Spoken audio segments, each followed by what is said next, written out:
But first, I want to tell you about the latest attempt out of the United States to use race and politics to vilify an innocent American, and how the tide is finally starting to turn in favor of the good guys. Now, when Rowan, Rita, and I first started bringing you this show together as a team, some of the first stories we brought you were outrages where the left-wing media jumped on viral videos to vilify ordinary people.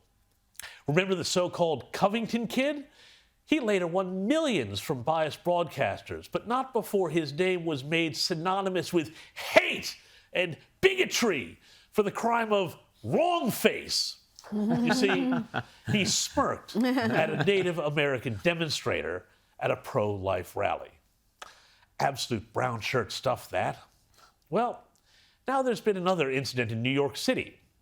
Have a look at this video that shows a young pregnant woman, and here's the important bit for the coming dog pile: white New York City hospital worker trying to get on a share bike she had reserved.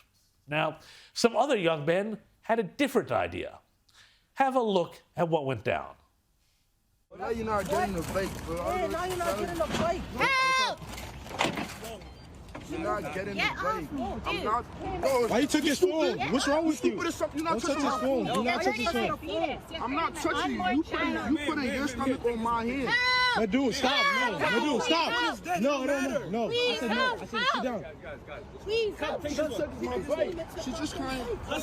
You're not crying. You're not crying. I got Stupid. I got you my on video. bike. You drunk? Wait, you pulled it out? Hey, Hassan, you pulled it out? Hassan, I don't give a f. Hassan, you pulled it out? This is my bike. It's on my account. Please move. All right, so why don't we reset the bike? I'm not resetting the bike. It's his. It's his. It's his. Reset it. I'm gonna pull it out on your account. Let her go on her walk. I don't give a f. This is my bike crying. This is fake crying. Stop fake crying. Hey, stop touching me. I don't touch you. Hold up. Hey, stop touching me. Stop touching me. Why don't you take this bike? Stop touching me. You're not touching it. I will. Exactly. So take Out of here. So take it. You're stupid ass. Out of here. Your baby gonna come out with Wait, how you stop crying? Not a tear came down, miss. Well, just some normal chaotic weirdness out of Democrat America, I hear you say. But because the woman here was white and the people she had a confrontation with were black, well, obviously, she was going to go viral as some sort of racist. Various versions of that video have been viewed upwards of 42 million times, and it became a story too good to resist for the news media. Civil rights lawyer and all-purpose ambulance chaser Ben Cramp tweeted, "This is unacceptable. A white woman was caught on camera attempting to steal a bike from a young black man in New York City. She grossly tried to weaponize her tears to paint this man as a threat. This is exactly the type of behavior that has endangered so many black men in the past." Come on. The ensuing outrage was enough to get her employers at the New York hospital system to place her on leave. And according to her lawyer, the woman, identified as Sarah Comrie, is now in hiding because of all of the hate whipped up against her online and by the media, which is desperate for whatever reasons to whip up racial conflict in America. NBC News, a national media apparatus, decided that this minor incident was worth a story and tweeted that she appeared to try and take a rental bike off a group of young black men. Twitter's new helpful community notes feature, thanks Elon, meant that Twitter users were able to call out NBC for the inaccuracy, especially given they said they and so many others seemed to have jumped the gun.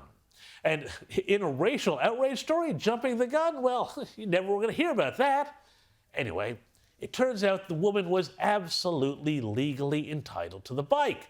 The woman's lawyer has provided receipts showing the bike's identification number, as seen in the video, is exactly the same as the one she had reserved, meaning it was her bike, not the other guy's. And those who tried to call this innocent, anonymous nurse, this woman, a racist, to pursue their own divisive agendas, well, it looks like they could be about to pay a price. I say. We are going to get an answer when we start filing defamation lawsuits. Wow. It's going to go to that? You Well, feel that the your media client's been defamed? without question. She's been called a racist. She's been called a thief. There are reasons defamation laws exist, and we plan to pursue that. Good, because for too long we have seen any dispute that involves people of different races in the U.S. weaponized to further an agenda of racial division. And the media, which is always out there looking for headlines, goes straight to the activist playbook, shamefully ruining innocent lives in the pursuit of their own agenda. Usually they are not held to account, but in this case, they just might be. I say good luck to Sarah Comrie, and let it be a lesson to everyone else.